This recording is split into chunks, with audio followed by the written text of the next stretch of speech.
David Barry, Jewish online magazine.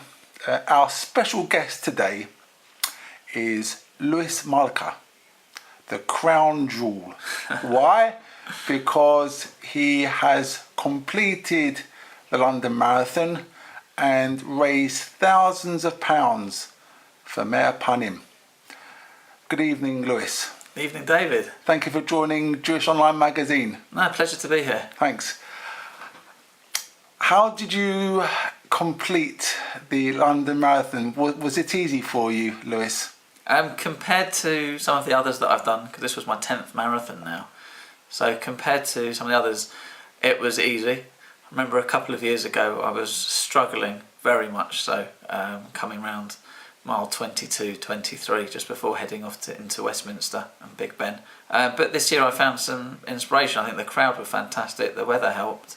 I finished in 4 hours and 46, which isn't bad for me. My best time was 4 hours 30. I wanted to get in under 5 hours, and I enjoyed it. I set myself a different challenge this year to take my mind off it. I was tweeting all the way around. At every mile I took a photo of the mile marker and the clock, and I was tweeting photos, and I had so many messages coming back that helped encourage me and give me support. It's a great day, isn't it, Lewis? So it's fantastic. If you're not one of those people that's got the inclination to run the marathon, then I suggest you go down whichever city you live in and you have a big marathon, go down on the day and just partake in the atmosphere and will the people on who are running. And believe me, there are a lot of people that are in pain, and unfortunately some pulling out. Early on as well, miles 9, 10, 11, I saw people being stretchered off by the St John's ambulance.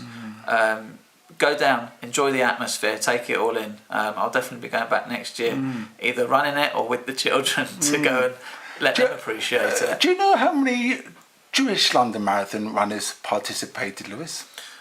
I've got a feeling, and only because I've seen the different charities and the list of the different charities and how many places they've had allocated, I think that they might have had in the region of 350 people raising money for Jewish causes. Now that could be one charity that had maybe 20 places, or another few charities who weren't fortunate enough to get a place, so people might have got in on their own and then raised money for the charity that they wanted to raise money for. So quite a lot of money. I mean, I'd be surprised. It's a great day for Jewish fundraising organisations, Lewis, isn't it? Yes, and for all organisations. I think they say that the London Marathon, it's not the largest in terms of the amount of people that run, but it's the largest in terms of the amount of money that's raised on the day for charities. And tell us about Meir Panim, who you ran the marathon for. I was introduced to Meir Panim, who are based in Israel. Primarily, they help people who live in poverty, so Holocaust survivors. There are still a number of thousand of Holocaust survivors that live in poverty. Children from broken families, mainly in the south of Israel.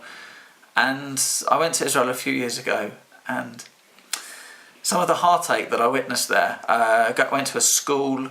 I went to some people's homes. I went to Sderot, where the missiles come across. And the pipe bombs that were on display at the and Meir Panim help all those people, school children and Holocaust survivors and people in poverty. Yeah, for Pesach in particular, for Passover, they handed out food cards, which are similar to the Oyster cards we have in London for transport, and they topped them up with food vouchers for supermarkets for people, so they didn't have to fumble around with coupons and cash, looking for odd change, to help keep them as part of everyday human race as we are, so that they don't feel that they're a little part of it, where they don't have much money and that they're scrounging around. And Meir Panim help thousands of people. I understand they're one of the largest relief organisations in Israel. Yeah, Lewis. That's correct. Up until I think the beginning of this year, Meir Panim helped 5,000 children with hot meals a day in school. And now the relief centre is being opened in a couple of months in Israel. It's a $9 million project that's going to be helped by one of the caterers in Israel, and they'll be able to increase that to 20,000 hot meals a day. And the thing that got me and that helped me during my hard times on the marathon, that got me going, is that every when mile that you completed was going to help a school child have a hot meal. Yeah, well, even more than that. I mean, what I remember and what helped me, because you have to have a mental picture in your head to help get you through.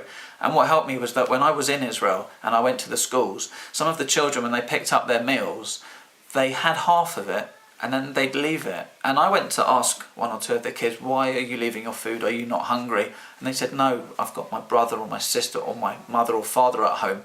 They don't get a hot meal a day. I'm taking the rest back for them. And if they can do that, and it's only £1, £2 equivalent in shekels for what they need a day to give them a meal, if they can do that, then I can sure as heck go through a few hours of pain, maybe the day after as well, just for to help them have food to put in their mouth. As the saying goes, David, you know what they say, pain is temporary and pride is forever. So I'm pleased I did that. I'll be well in the morning, and pride lives on, and the children, they'll get some more meals, all being well. Can Jewish online magazine viewers and readers still support you and donate money to Meir Panim? Yes, and that's a lovely gesture. I'm actually running the New York Marathon in November 2012 this year, and I've set up a Just Giving page that encompasses both marathons. It's justgiving.com /Lewis, Lewis -Malka, Malka.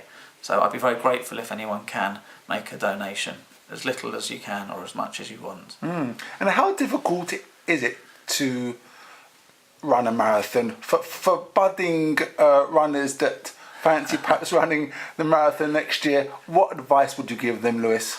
I'd advise you to go to one of the online running blogs or websites, download a running program, and give yourself 5-6 months of proper training. And by training can be 3 times a week, simple jogging, but with a long run maybe the 4th time of the week.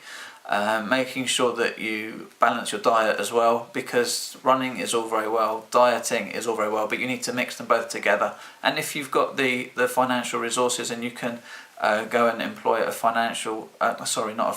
personal trainer to be able to help you with your running program, then that would be a great idea. And Meir Panim have many challenges throughout the year in order to raise funds for all those necessary causes in Israel, don't they, Lewis? They do. Apart from doing this, they did a soup walk a few months ago, which was done from one of the synagogues, Lewis Malka synagogue, in the East End, and we had a 3-hour guided tour around the East End. I think we started at about 10 o'clock at night, finished at 1 o'clock in the morning. We finished with a nice cup of soup, which is how the immigrants who came over to London back after the Second World War, they would be, have a nice hot mug of soup. So we have that.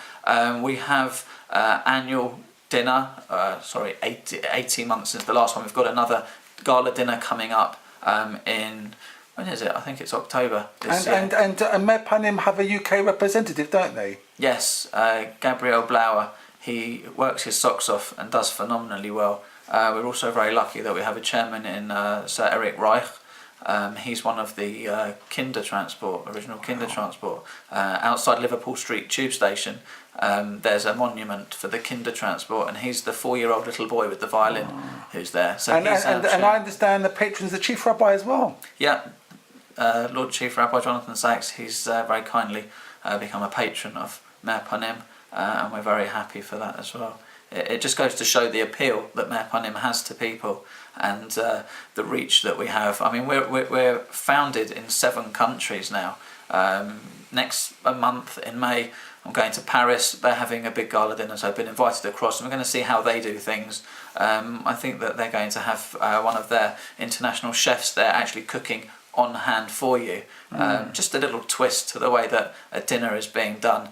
They've been going in Paris for about 12 years now, which is almost as long as they've been going in Israel. And of course, I've been in New York to visit the institute there to see how they do it. If Jewish Online Magazine viewers and readers want to know a little bit more about Meir Panim, is there a website that they can visit? Yes, meirpanim.org will help get you there. Depending on what country you're watching this interview, if you type Meir Panim into Google, you'll see your region or national Meir Panim website for us. Okay, Lewis, thank you ever so much for this interview. My pleasure. It's the day after London Marathon, and I know you must be very, very tired, and we do very much appreciate it. Thank you very much. My pleasure. Thank you very much. Jewish Online Magazine interviewing Lewis Malka, the diamond of Meir Panim. Thanks very much.